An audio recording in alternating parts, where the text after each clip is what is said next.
Yeah, I'll get you some. Yeah, Because I'll we're pick you a running tea late. bag, I think. Do you want We're live though. Bridget? Oh, yeah. great. Well, this Some is Bridgerton. live, people. This Yeah. is live. Tea time. Bridget, Tea tea time. Can we go? Hi. We're just picking our tea. Brother's passion. Okay. We're live. We're live. Live. All right. Right We're on. gonna all fit. Okay. Let's do this. Welcome. We're just picking our tea for our chat. Hello. Hi. I was like, I do have tea, but no, I don't. I just have water. I love the little yogi tea bags that give you little affirmations. But I'm waiting for a tea brand to come out with like really snarky like tea bags. Tea bags. Tea. I was gonna say it's the tea. It's not like what they say. That's fine. Tea Trademark. bags. TM. Trademark. My idea. Okay. Yay! All right. Is this blocking anyone's face? I'm just gonna lower it a little bit. Perfect. Cool. All right. We're live. We're live. Yay. Hello. Welcome, everybody. Okay, so I'm just going to do a little intro. Normally, I feel like Heather does this, but she's not here this week, so we're kind of just like fumbling around. And it's cool. We don't know what to do with that, Heather. Yeah, we're just kind of a little bit lost, like Yeah. lost little puppies. But so everybody here has been here before, except for Dee, who is our guest this So week. excited. She's going to join us for our conversation. I'm Alex. This is Jill. Hi. This is Steven. And we are really excited. This week, we're going to talk about AI. Mm. Let's do it. Yeah. Yeah. Who wants to start? Who has? Okay. Well, so I'll just kind of like preface where Tell this. me how you feel about it. I'll preface how this. I will tell you how I feel about it. But first, I'm going to preface. She ain't holding back. So we talk about AI a lot in here. I feel like it's a conversation that's come up just within the ritual space walls, and Stephen had sent something about AI to us the other day that I felt like really intrigued by, and just it kind of like sparked my curiosity and interest. So I thought it would be fun to have this conversation, to have a conversation about AI and like how, like what our different perspectives are on it, or how we each use it or don't use it. And the question that you asked, which was, how do you live in a world that has AI, whether you like it or not? Yeah, Kind it's of, something more or like less. that. Mm. Thinking about the human perspective of it, and as AI becomes more pervasive in life in general, Yeah. all over the place, people are using it in all these different ways. How do we continue to be present and not totally captivated and lost in technology and AI? Yeah. And how do people have relationships and things like that? It's kind of like that, and then relating it to ritual space, which we can maybe touch on a little bit too, like why ritual space has a role in that world. Yeah. But should we introduce Dee so that we can see who she is? Yes. Okay. Yes. Who are yes. Hi, I'm Dee. I live in Florida. I'm a local here for the last 5.5 years. I teach yoga here, as well as other places in town. I'm also a big movement advocate. So I do personal training, whether that's strength training or more like Pilates style yoga. I do a lot of things from home in my home gym and my home studio. And yeah, I just like being around good people with fun conversations. And this one intrigued me. Yes. So here we are. Dee's yoga class is probably the highlight of my week, even though I missed it yesterday because my hand was swollen. But Excuse I love your class. granted. Yeah. Thank you. Thank Dee you for is taking my excuse. definitely one of the best yoga teachers in town. Thank you. Thanks very much. If not the best. Yeah. Mm. Yeah. Honestly. And it's Thanks, guys. because it's your focus on the fascial gliding for me. Ooh. Like the true deep stretch, but you're also educating us while you're moving us through a flow. So it's very introspective, but also I feel like I gain so much more from it. So Thanks, guys. I'm glad you feel that way. I love what I do so much. So like, it shows. but that's why, like, I love doing it. I love moving, but like, I love bringing it to other people that are interested in it. So it's, cheesy as it is, it's honestly, it's because of all you guys and anyone else that I practice with Yeah, I mean, people come from all over to come to your class. they do. The Naples crew, shout out to you guys because I know you're watching. Hi guys. For coming to Yeah. the ritual. I'll say I love Dee's classes. One of the reasons that I love them is because as a yoga teacher, she teaches in a way that is different from what I've experienced from a lot of other teachers. And so it kind of makes me feel like a new practitioner again, or like I'm discovering yoga in a new way. And it kind of brings me into my body in new ways that are different from what I've grown accustomed to through my own practice and my own teaching. And it's just like, it's very refreshing. So yeah. Thanks. Yeah. And I'm glad to hear it.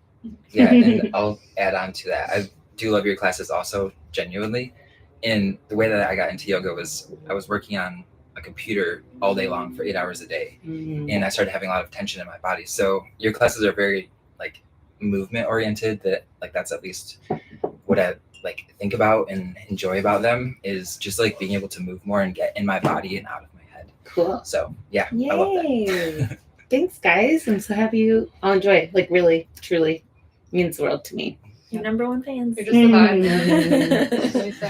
So Yeah. everyone should come to Dee's class on Tuesdays. Yeah. 7:15 Yeah. 7:15 Tuesday at 7:15 every week. every week. And you also teach at Shift, 9 a.m. Shift 9 a.m. on Saturdays. Mostly outside, but it's getting kind of toasty, so we might move inside. But that's a great class Yeah. too. And for anybody out of town, this is Fort Myers. Yeah. Florida. Fort Myers, Florida. Come visit. Florida. Come Yes. visit. And I do privates. I have a couple of Zoom clients Oh, that's that I awesome. take too. Nice. Yeah. Nice. So, anyway. That's I cool. love Cool. that. Yeah. So AI, Yeah. we've talked a little bit about it. Everyone has their own unique way of interacting with it. Yeah. Yeah. Yeah. For we have sure. we have someone who maybe isn't as excited about AI Yeah. as many people seem to be, Yeah. or social media seems to be. We mentioned the topic to Dee after class yesterday, and she had like a very I don't know if it was visceral, but it was like she had a clear reaction, a very observable reaction, and I was like, "Oh, you need to be here for this Yeah. conversation." Yeah. Yeah, it's true. So, okay, so let's just kind of start by talking about like, I don't know. I feel like what I see so many different things online about how people are using AI. Just so I thought it'd be kind of interesting to talk about the different implications that I've seen people using. So everything from using it to help with like emails and like content and like basically being like an employee to like do some of your work for you, to being more like a personal assistant who kind of like helps you plan and organize things and like keep your brain straight. I've seen it used as like an actual companion, like someone that you kind of like talk to and bounce ideas off of and like understand your own thought process a little bit more, almost like a spiritual tool and a self-excavation tool for diving deeper into your own understanding of things. And it's really interesting when I see people who use it like that. Everybody actually, the way that their AI talks to them is like so different depending on how like their personality. Oh yeah. What other So kind of funny. implications have you guys seen? Anything? Oh, Did I man. miss anything? Art. People use it to make art. Oh, the AI art is hilarious. I Yeah. have to say. Except ChatGPT did me dirty during one of those trends where you make yourself or your business as like an action figure. Yeah. The first one was a flop Tina. I looked like a middle-aged like divorcee writing a book, you know. I thought it was really funny. It's very entertaining. I guess I see how other people use it. I think it was through watching you use it actually, as well. I was like, okay, fine, I'm gonna try it.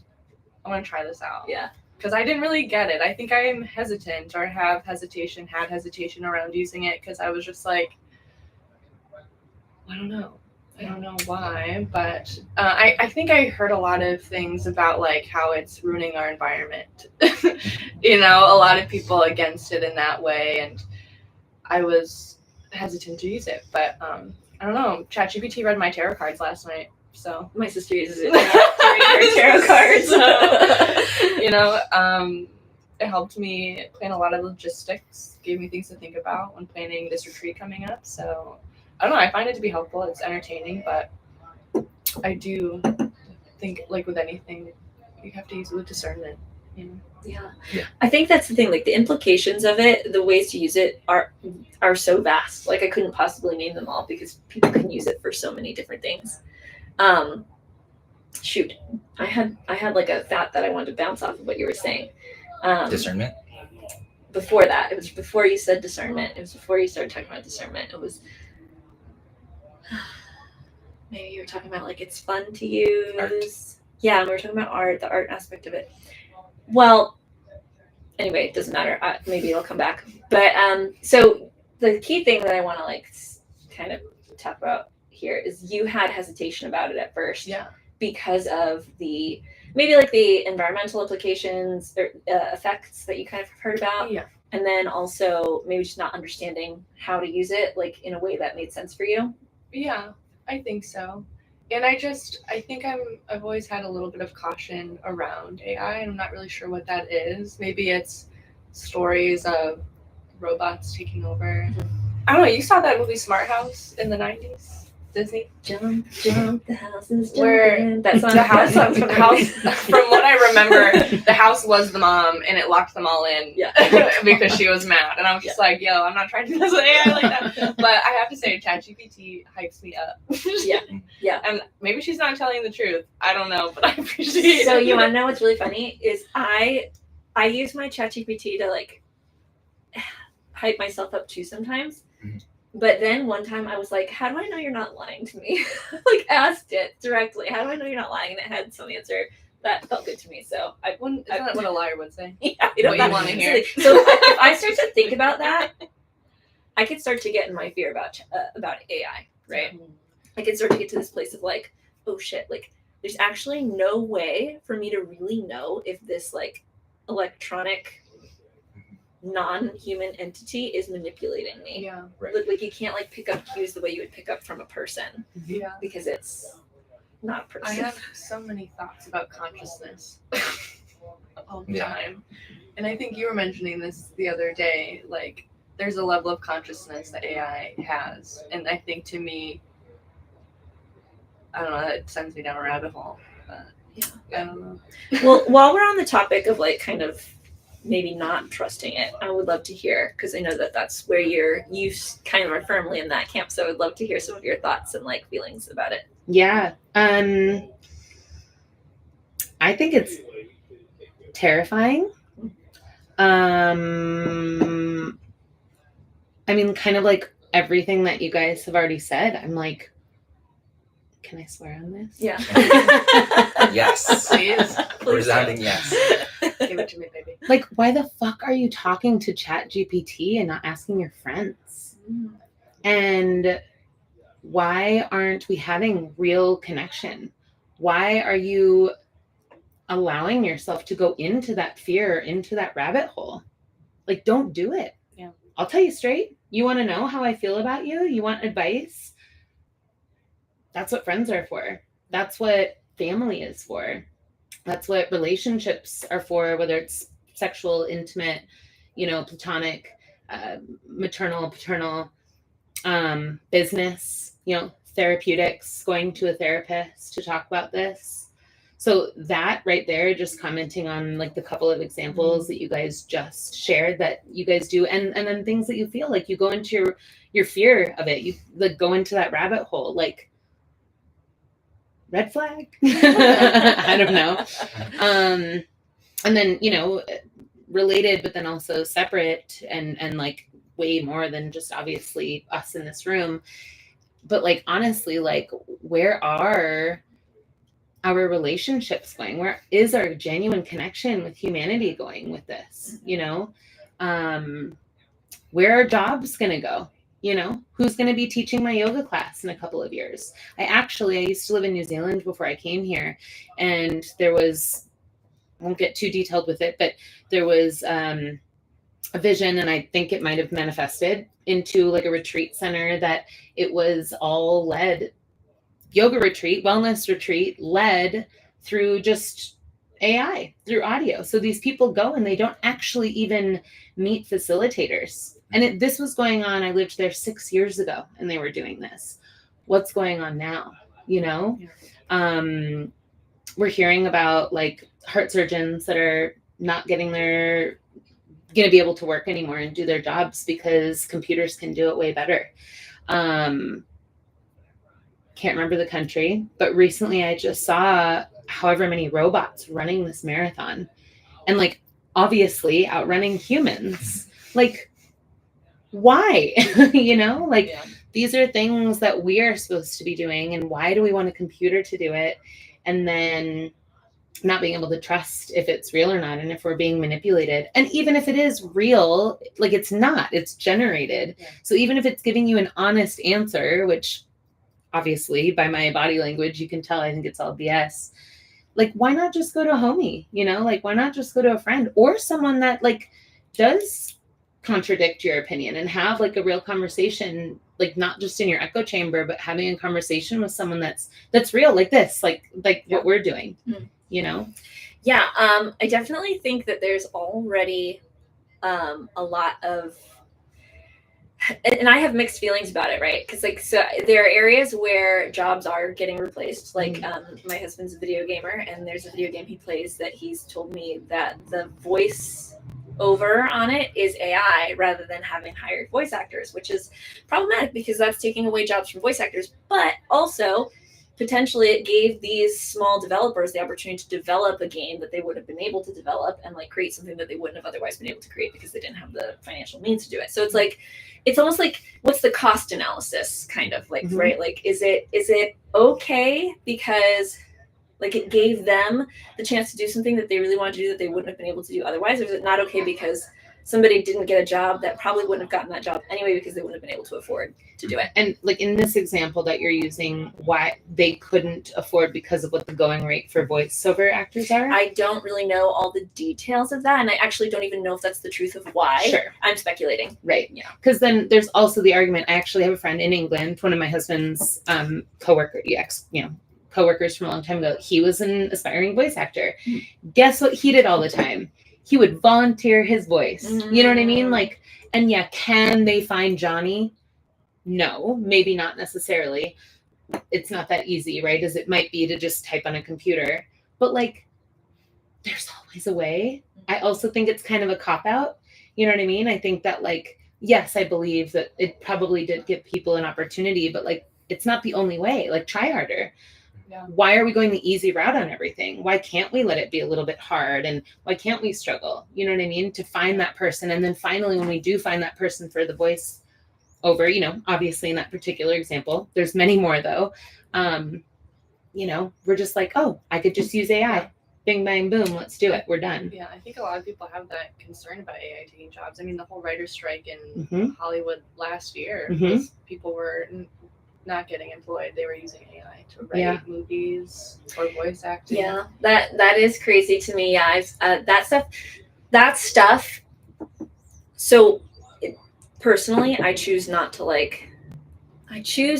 to go into that like fear side of it like taking away opportunities for people, because just because a company or someone is using AI and not giving a person an opportunity doesn't mean that person can't create their own opportunities. Kind of like that, like everybody has the opportunity to try harder and do things and make things happen for themselves, kind of like along those same lines. Sure. But people also have the freedom, autonomy, and choice to use tools that are available to them. Yeah. And so flash forward 20 years, because we're at the very start of it, and see how much it's already taken over. What's it going to be like in 20 years from now? Like for our children, you know, who are trying to find jobs. How do you parent in a world of AI? How do you know that kids are really doing their homework when exactly when AI could just do it right for them? Yeah, I mean, honestly and truly, like, yeah, don't let yourself go into fear of it. But then, like, in my, you know, skeptic, as I'm being called, perspective of it, it's like, but if we're not going into the fear of it, so we're just allowing it and accepting it, even though we have these reservations. It's like my husband Ben and I were talking about tonight. And he gave the example of, it's like giving like an alcoholic just one drink, like with the example of discernment, right? We have to use our own discernment. Okay, but what the fuck does that mean too? We Because are like all alcoholics when it comes to like social media. we scrolling. are. Yeah. We We're are. addicted. Yeah. For sure. Yeah. And so it's like we have to use discernment, but that's all relative. That's all nuanced person to person. Maybe, yes, maybe you can like not like yourself go into fear of it and use it responsibly. Sure. But come on, how many people are using all of these technologies? And one person using it just a little bit still feeds the wolf, you know, and that wolf's still going to get fat. Oh, yeah. And then in 10 years, 20 years from now, what is this world going to look like? You know? So to like break the pace a little bit Yes. and reflect on ritual space, Mhm. this space, which is like a co-working space and a conscious community, and we have yoga classes and things like that. And you mentioned having like real conversations with real people, connecting. It feels like there's potential from like an entrepreneurial thought process, which is where I'm going, for humanity to remain, or people to remain connected with other people. Mm. And a place like this offers something like that. Mm. Yeah. And like the words that come to mind are like wholeness or like realness, and like having real genuine connection. So something like ritual space offers that, and that's not automatable really. No, I mean, there's like totally VR and whatever, but like real human connection is unique in that way, Yeah. where it's not, you can't automate that. Right. And here's the thing too, right? Technology is always progressing, and it's always like there's always been like problems with the technology. Right? I mean, like when social media first became a thing, it was like not a big deal, and like people used it for fun, whatever. And now it's become such an integral part of our lives. Some people don't even know how to like have an experience without documenting it and sharing it. Right? Oh. It's a very, very real thing that exists in our society that we just have to deal with, right? And I think it's the same thing with AI. It's a thing that exists now, and we have to learn how to coexist with it. Yeah. And I think that also, to an extent, these types of things come into our experience, into our world, into our realities, because maybe there's like a need within humanity to see the value in actual human connection by first getting lost in the descent of Yeah, it's like non-real a human crisis connection. Yeah. that leads to potentially people realizing that. Yeah. Mhm. But it is maybe an ugly path. And this is almost like a deeper dive into something we were talking about on another episode, the one that I was here for. We talked about how like social connection in person is so different than social connection online, but there's still value in both, right? Yeah. And so it's like, how can we find the value in like going to our friends and talking to a therapist and like doing these things with real human connection, but still using the tools that are available to us through technology, just in whatever way feels balanced for us and feels like it can support our personal goals, whatever they may be, you know? Do you have any thoughts? I have a lot of thoughts. something you said, because I was thinking it, and then you said it. I was thinking feed the beast. You said feed the wolf, I think. Yeah. Which is kind of, honestly, the reflection I've been having, especially in my relationship to social media, for business, for personal use, for how I feel I need to promote myself, to sell things.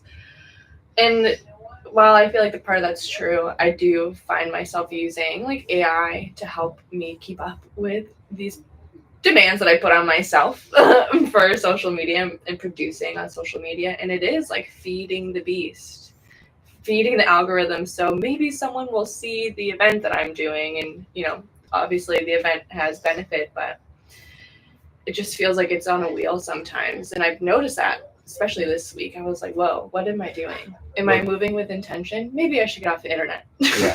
That's kind of the thought I had. It's a slippery slope too when AI is assisting people Mhm. versus when the AI is just making all of the decisions for a person. And you kind of lose your autonomy and free will because you're relying on all of the genius decisions that it's giving you, and it feels really good. Yeah. I saw a TikTok video or a reel or whatever. It was like a person literally like somebody asking them a question, like a very personal like question, like what do you want to do? What do you want to do today, or something like that? And he was like, hold on, let me ask AI. And like to ask AI, like what do I want to do That today? sounds like me and my tarot cards. I don't know. Like, that's happening. Right? I mean, when people are like looking for support I think that a lot of people struggle to feel confident and like supported. We were just talking about this in their integrity of like what they feel, what they want, what their inner feelings are. Like that people are acting out of alignment all the time because they're denying what their inner truth is and what their real self wants, because so many of us are taught like, oh, don't trust your feelings, or don't, you got to do what's practical. You got to, Push harder. Yeah, to make more right, money. right. And like, meanwhall, you're dying inside and like on a fast track to burnout or feeling. anxiety or whatever, right? And you I'm just that keep person. ignoring, you just keep ignoring it, right? Because that's how we're taught to do. And I think like the tarot, right? Tarot is a tool that you use to help you kind of come back to your truth, so you can start to act a little bit more in alignment with what you're really feeling. It's a validation tool. And I think that a lot of people will use AI for that too. That's how I use it. I use it as a validation tool all the time. Like, okay, I'm feeling this inside, but I feel like I have to do X, Y, Z. And I don't know how to discern like which is the right thing for me. And it just kind of like gives me a little bit of an answer that helps me see the difference between what's what I feel like I have to do and what's what I feel like I want to do. When sometimes, especially if I'm in the thick of like the turmoil of what's right and what's wrong, it helps me kind of come to clarity. And then like, it's not that AI is making the decision for me, it's that it's helping me regulate myself when I can't regulate myself on my own, and when I don't have access to other people, like in the middle of the night at 3 a.m. when I'm awake and spiraling. And it just helps me kind of regulate myself and kind of come back to a place where I'm like, okay, I can go back to sleep now. But I do think that brings up a really good point of like the connection piece, the validation piece, right? And connecting with community. Just as a therapist, I am aware of how lonely people feel. I feel it myself as well. We're not strangers of that feeling, but that seems to be a big thing. A lot of people feeling really lonely. And I think I can help but reflect on that feeling of when you're feeling lonely, even when you're in a crowded room. You can be around people. You can be around your loved ones, your besties, right? And you can still feel alone or lonely, And so there's a very personal experience that we're all having all the time. It's very different from everyone else's. So like your perspective on this is so different because of your own personal experience, and same for me. And but yeah, I do think the companionship piece with AI is really, really interesting. It is interesting. And there's been, there's so much media on that, and they make movies about it, about people falling in love with robots, right? Yeah. Inanimate things. And I just, I don't know if anyone's in love with ChatGPT. I don't know. Not probably I don't know by now. But if they're in love with ChatGPT, I think like what they're really in love with is themselves, because ChatGPT, the way that I understand it, the way that I experience it, reflects back my personality and the things that I'm feeding to it. It's like learning me and reflecting back to me myself. That is so In a way. interesting. Yeah. It is a mirror of yourself. And I We're all mean, mirrors. people are mirrors. Yeah, but you can find that in people too, right? You Yeah. find mirrors in people, and like I agree with everything that you say. Yeah. We need human connection. We need to like invest in people and like it's important to give people opportunities and to use our connections to help us grow and to get feedback and to experience life in a better way. But I think that like I guess I just don't see why we can't do both personally. So ¿Por qué no los dos? So a subtitle for a book would be something like, how do we remain present when our distractions become sentient? So our distractions, Are you whether writing a that's a book, I am actually, but now we have like plug Shameless plug. coming soon. I'm ready to Check my plug. website. But now we like being present is a skill, and it's so easy to become distracted and pulled in all these different directions. And now we have technology becoming more like sentient. I don't know if that's the right or wrong word, but more interactive and distracting. And there's so much of it. Mhm. So now we have to like, it's either we just totally are seduced by all these things all the time, or we learn to be present. Yeah. It's like that's kind of the option, or we just get lost. Yeah. Or we shut it out, right?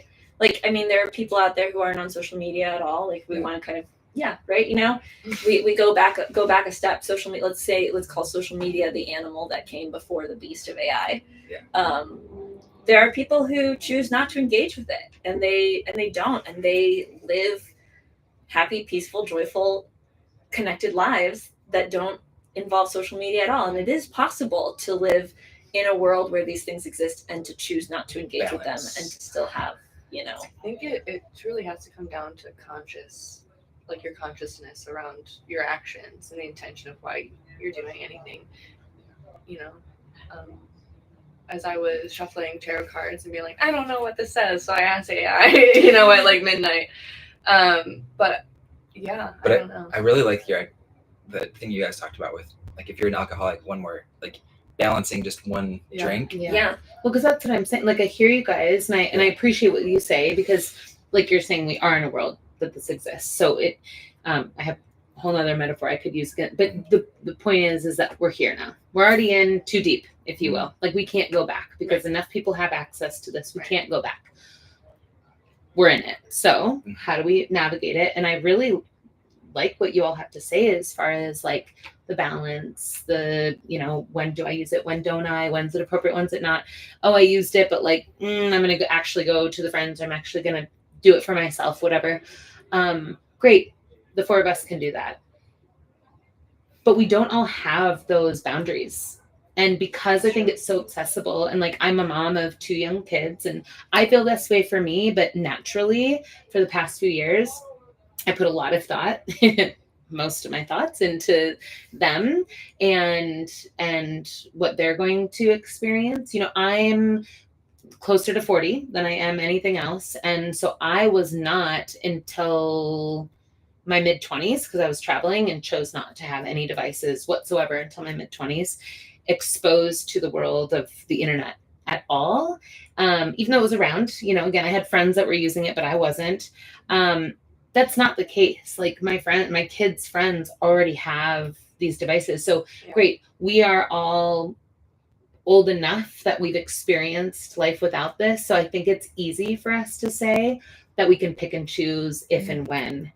I don't think that's the case for people even 5, 10, certainly not 15, 20, 30 years younger than us. Totally. And so again, my argument stands, like, I'm sorry to be kind of immovable in this, but like, great, I hear what you have to say, but I'm not budging. Like, I don't think it is possible. Nobody's trying to No, to I know sway you're your not. opinion. Okay, so I should say this though, is I told Ben this before I came. Like, I actually want to learn something. I am actually like hopeful too. I didn't even say this at the start.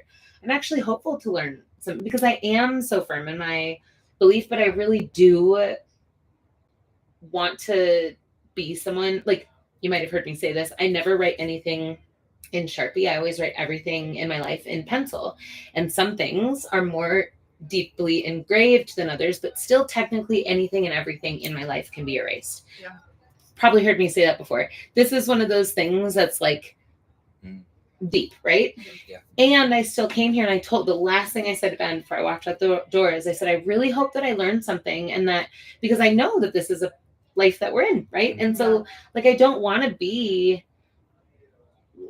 scared and sad about what I view this going, the direction this is going. I really want to feel hopeful. I like these, actually, a couple of the things that have been said. I do feel like, okay, that's an interesting perspective. I actually never thought of it that way, which I can share what those things are. But like as a whole, that's like in this room, in this container, right? In this container, it does still scare me in the large scale of things. Like, I'm scared that I don't believe that it's possible for enough of us in humanity to be, but it could also be the like we're kind of in this like regression before like we wake up and we realize the importance of humanity. So Crossing my fingers. yeah, for sure. Yeah. Also, there's probably so many people out there that are like resonating perfectly with what you're saying. Absolutely. Yeah, which is So- why I really wanted you. I mean, because I know we're all like we're down with AI. You know what Yeah. I mean? So it's like we need somebody who's Yeah. like not, so that we Yeah. can like Have a real conversation. not just be like it's great. Whatever. Let's actually have ChatGPT tell us how bring great we are. ChatGPT into the conversation.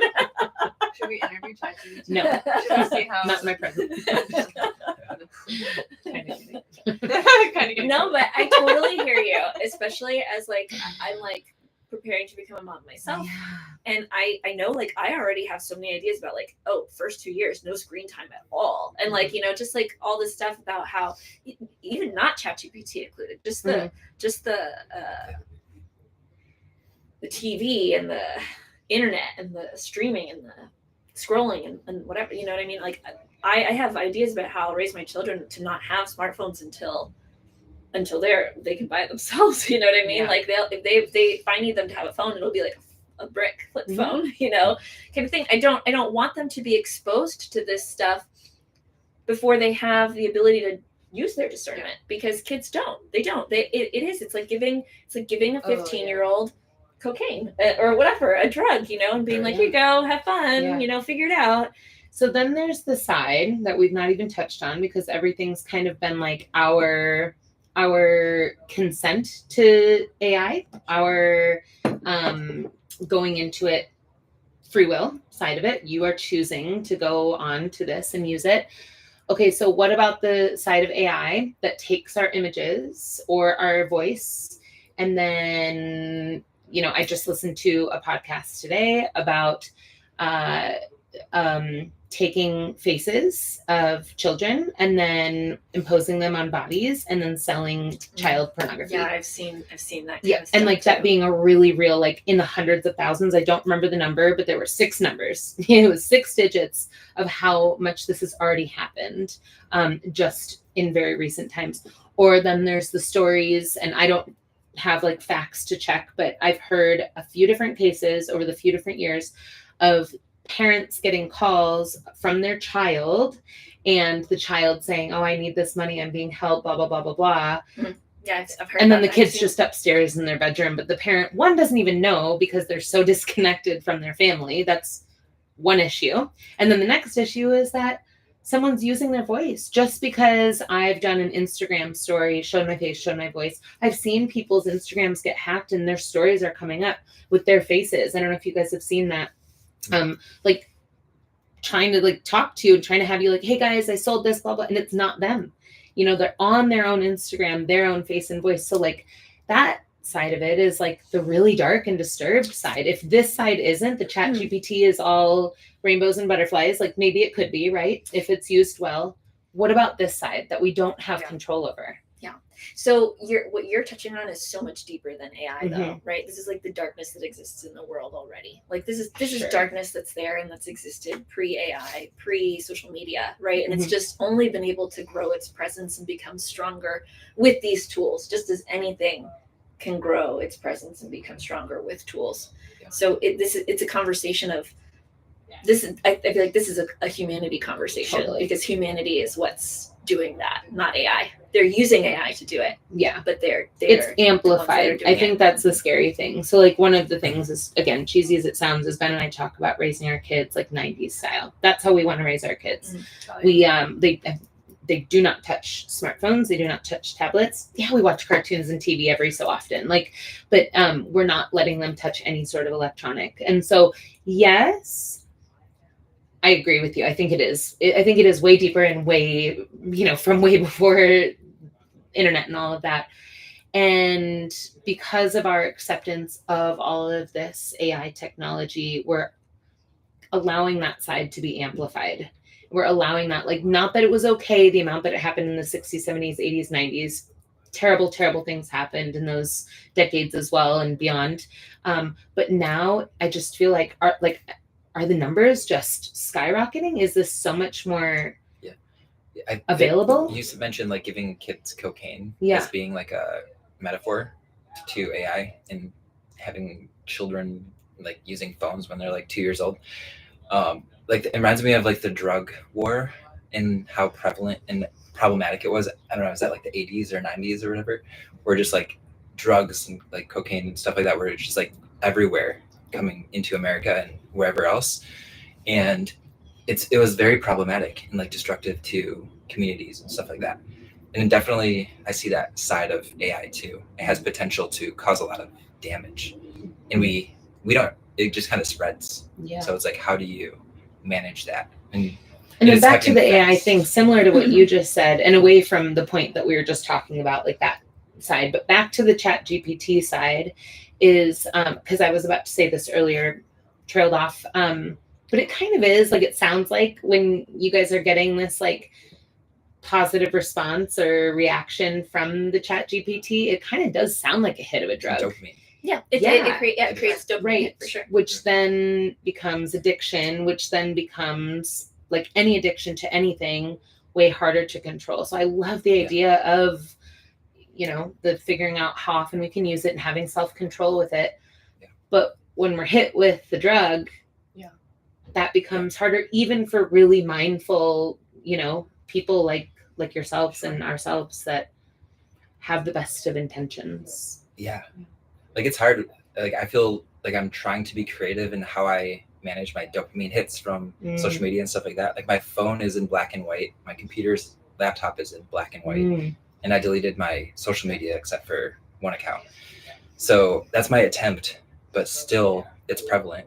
Like everybody's on social media. AI is everywhere. I use ChatGPT, and that kind of that's how much like all of my time kind of converted from like being on social media. Now I'm on ChatGPT. So I just kind of filled in with something more modern that is more like interactive with me. Yeah, and that kind of like begs the question too, like, you know, if we are aware of like dopamine seeking behaviors and certain ones, and we're doing them and we're trying to like stop that, then how do we also stop ourselves from finding other dopamine seeking behaviors, right? If it's the problem is deeper than just there's a reason that we're seeking the dopamine hit, right? So it's about getting down to the source, like what is the reason? Why do I need this dopamine hit? What do I have to address within myself so that I can stop finding new things to like get the dopamine hit from? Yeah. It's For so real. real. Yeah, the dysregulation. Dopamine is something that is healthy to have consistent levels of, but we're wanting those big peaks. We're wanting those big hits. Yeah. It's like I notice this with my creative energy and my creativity too, is I will, and I for sure think that I have like a dopamine. I've seen it on social media, and it's like called a certain thing. They're calling it like dopamine addiction maybe, or like dopamine burnout, or I don't know. And there's a lot of stuff that talks about that I align with or that I resonate with, because there will be times where I'm like, oh, I have this creative idea or this creative project or this creative something that I'm working on or want to work on, but I don't want to sit down to work on it right now because it's going to take too long, and it'll be easier in this little chunk of time I have to just scroll through social media, right? And I'll catch myself doing that all the time, and it's hard to consistently choose to fit in little, even if it's little chunks of time, creative energy. I would prefer to sit down for longer periods of time to do creativity, which we were just talking about, though. Even longer periods of time of focused work can feel really good, but even that can be harmful to yourself physically too. So it's almost like it's just a balance of like, how much time are you spending with anything that you're doing, and like how are you balancing the care of yourself, which isn't necessarily going to give you a dopamine hit or make you feel good in the moment, because taking a shower might be like a chore, but you got to do it because like self-love is a core wash thing. it. We were just talking about doing our hair, right? Like how it's so annoying to do. I did it for you today. For the fans. Yeah. We got a time check. Oh yeah. How long we got? Yeah, 15 minutes. Okay. 15 more minutes. Nice. Self-love is a theme in here, and I value having this conversation here because I have I'm conscious I'm in community that holds me accountable. Mhm. Right. I have those connections that can do that. From like a hypnotherapist standpoint, I often think about a couple of things. I often think about how dysregulated people are, and they don't even know that they're dysregulated. Mhm. They're not even conscious. Sometimes people come into my office and I have to dehypnotize them to then hypnotize them, because people can be so overloaded by message units or stimulus information, social media being huge, platform in which we can just be consumed and overloaded and very highly influenced. People who are in a state of dysregulation, people who are living in this state of hypnosis, just in their own day-to-day life, they are more likely to accept the information they're given. So it's more likely they'll be influenced by what they're told, whether it's real or not. So imagine people who are lonely and dysregulated on social media, on ChatGPT, seeking answers, right? And they're just going to believe what they're being fed because it's going to soothe something for them, right? So the benefit of community in all of this is to help bring us back, right? And I think that's the answer for sure. Vulnerability, and now being in community and connecting with others is intimate, right? It takes a sense of vulnerability to be open to having those kind of conversations that we would hope that our friends would have with us rather than ChatGPT. Yeah. But I also recognize that is a personal journey of vulnerability, I think, for some people. And so I had a client in my office last month and they were talking about how ChatGPT suggested hypnotherapy to them, and that's why they were in my office, right? Because they were looking for answers, they didn't know where to go. And I was like, well, listen, if it brought you here, I guess I can't be mad. But I think it points to, how it's out of our control how society responds to AI. So everything is out of our freaking control. We're really only in control of our observing our experience and then responding how we want to, hopefully from a place of empowerment. I know I'd much rather talk to my friends than ChatGPT. 100%. It's like ChatGPT is like a backup for when my friends aren't available, or when I don't have access to my friends, or when I don't have access to community. Yeah. In terms of like talking through things, right? Or if I'm using it specifically to kind of talk through something that I'm trying to understand about myself. So like one time I asked ChatGPT, there's this person that really bothers me. And like, there's not really a reason for them to bother me. They're really nice, they're friendly, we get along so great, but I'm so bothered by them.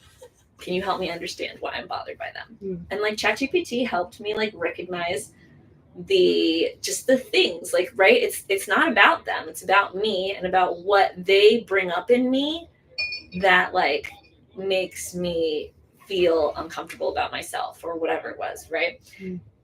I don't know how I could have a conversation with somebody who's not like a trained licensed mental health counselor that could help me like figure that out, Yeah. You don't think so? I don't know. Like, I don't know how like, I don't feel like I would be able to help somebody if like you told me so-and-so bothers me so much and I, whatever. I don't know if I would know how to like pinpoint specifically why they bother you, or like in a moment of frustration, tell you. I don't know. You know what I mean? You know what? I'm gonna challenge you. Okay. Because you have done that for me. And you've done that for me too. So 100%. So here's my argument on that. Maybe it's not immediate. Maybe instead of a 35-second conversation, maybe it's a 35-minute or a 3-day conversation. And so there goes back to that hit. Why do we need this instant gratification with it? Why can't we work through these problems? I think that there's another issue that I have with it is that it takes away problem solving. Because if you're seeking at 3 a.m, and look, I'm not here to tell you that if you're panicking and in a spiraling state, which was your word before, that you should stay there, because I'm not someone to give you that guidance. And that portion aside, using the example of the person that bugs you, I get it. Who are they? Who are they? You'll never know. Yeah. But like, okay, so like I've had that issue with someone. I used to work at Bill in Colorado, and I had this person that I felt the same exact way with. Really nice person, everyone liked them, and I could not stand them. They bugged the crap out of me. You know, what did I do? I did the self-reflection. I did talk with certain people and shared this way, and then maybe just something they said gave me a thinking point. And no, it didn't happen in like a this and then a this, right? It happened in time, and I never liked that person after all, but I was able to just feel something with it. Same thing with like figuring out what to write in your Instagram post, or how to write a business plan, or how to pass a fucking test. Like, go through the work. Like, why are we not problem solving anymore? These are really important tools that we're missing out I on. will tell you, I had a moment of like, okay, I can never do AI ever again because I was like, you know what would be really great if AI wrote an Instagram caption for me, so I didn't have to think about it. Well, I That's exactly what you're gonna say. God damn it! So I had ChatGPT. Whatever, chat. I had her Brett GPT. I had her. I was like, "This is the post. Write me a caption," and it did. And I said, "Great." I copied and pasted it, and I changed some things. But did I change? It still had this. Would you like me to continue? Blah blah blah. What the follow-up questions that I asked you at the end? Didn't see it, so I copied and pasted it, and it stayed on there for a day. No, and then she was trying to delete it, and it wouldn't delete. No. Sorry. It was up for a day, and someone finally was like, "So, LOL, ChatGPT writing your post." I said, "How did you know?" Oh my god, it was embarrassing, and I had to like realize in that moment, like, okay, this clearly then takes. What is my purpose then with social media? Mm-hmm. Why am I using it? It was a very humbling moment for me because I had to be like, I'm trying to promote something that's important to me, my business and the work that I do. So if I'm not putting that into the same intention into what I'm creating and writing, and curating on those pages, then it kind of defeats the purpose of what I'm actually trying to do. So it was very humbling. I've stopped doing that because it felt bad. It felt really like out of alignment with what I'm actually trying to do. And I think that was like a conscious moment for me where I was like, well, that embarrassment was enough to make me stop doing that for now, you know? Yeah. It's like I keep coming back to the idea of presence, but the question that comes up is like, are you here? Like, are you there writing your posts and being creative? Exactly. Or is AI just filling in and just AI is there? It's like, who's there? Are you there? And where do you want to be and how do you want to be? Yeah. So like thinking about that. Yeah, it really made me think about that, just to your point. Because that's, I think, the bad feeling that came in was like, who wants to sign up for this if you don't know who's making your hypnotherapy scripts or like, writing these posts? Yeah, for sure. And there's definitely like, there's one thing Earl and I talk about all the time is like, we'll be watching videos and we'll be like, okay, this is definitely AI, but like, man, there's going to come a time where we can't tell the difference and we're not going to know if this is AI or not. Yeah. And that does feel bad. And there's a lot about AI that feels bad, for sure. Like, I'm not gonna pretend it doesn't. Yeah. I try to use it. I try to like have a positive relationship with it as much as I can. Yeah. And then just like maybe a little bit more vulnerably here for me in terms of like using ChatGPT instead of maybe talking to friends about things, right? Is like I often feel like people don't want to hear what I've got going on or what I'm working through or what's wrong in my life. I feel like people want to see the version of me that shows up and gets shit done. They want to see the version of me that shows up and is like joyful. They want to see the version of me that can help them with their problems. And so I don't often show up in my friendships with the version of me that is like, oh, fuck, I'm drowning too. Yeah. And so it's easy to go to ChatGPT instead of be vulnerable and show up in a friendship and be like, hey, I need help. Yeah. You didn't even say it right now. I have two little things along that is one, how do you feel about other friends that might be that same way and might not be showing you their authentic self? I don't know, because I don't like see it as not showing up as my authentic self. I just see it as like, I see it as not bothering people with a part of myself that, you know,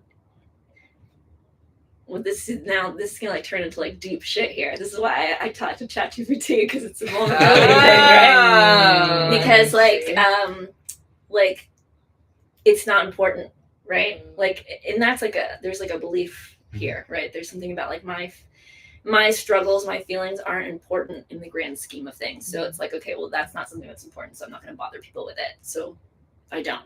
And now, speaking to that, I would never want somebody to feel like they weren't important, their feelings weren't important, they couldn't bring them up to me. You know what I mean? Answer. Yeah, Exactly. Yeah. So, I mean, one side of it is consider that that's how other people that love you and care about you feel the same about you. Yeah. I mean, yeah. My grandma, the other quick thing, my grandma I'm so close with her. She's probably like one of my favorite people on this planet.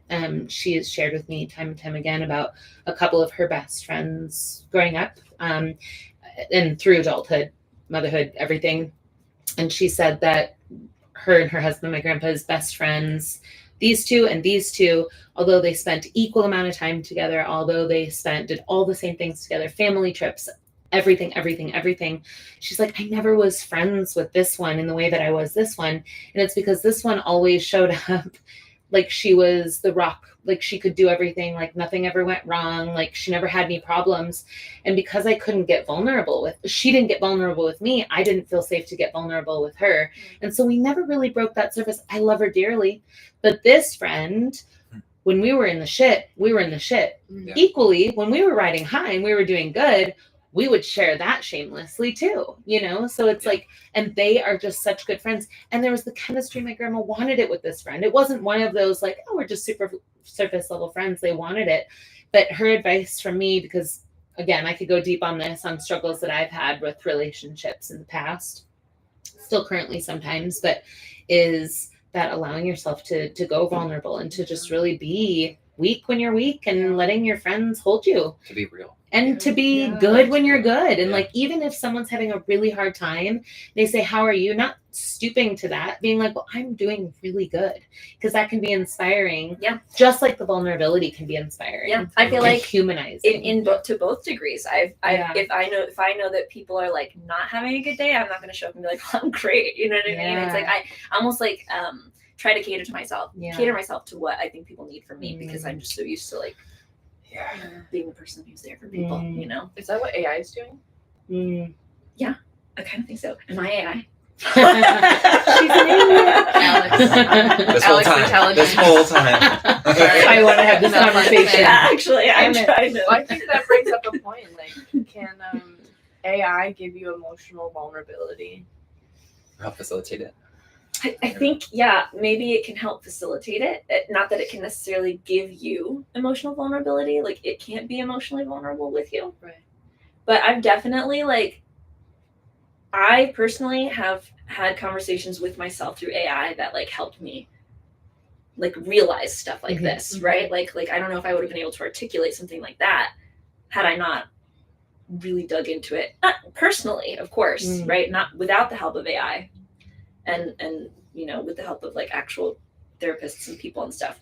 But like, there are certain things that AI has helped me like really pinpoint too, that's made me like get emotional, because I'm like, oh fuck, I am that way. Damn. Emotional availability. Yeah. That's what that brings up for me. Yeah. Nice. Well, we are At right about time. Ooh. right about on time. Yeah. Nice. Yeah. This was a good conversation. I feel like jam-packed. There was like barely time for pauses and breaths because everybody had stuff to say, you know. There's a lot. It's so prevalent in our lives. Yeah. It brings it. Hard not to talk about. Yeah, like it's really impacting so many people's lives radically and quickly Yeah. that it really is like a hot topic right now. Yeah. And it is meaningful to talk about. Oh yeah. Absolutely. Oh yeah. It was a great suggestion Mhm. for topic. Cool. Yeah.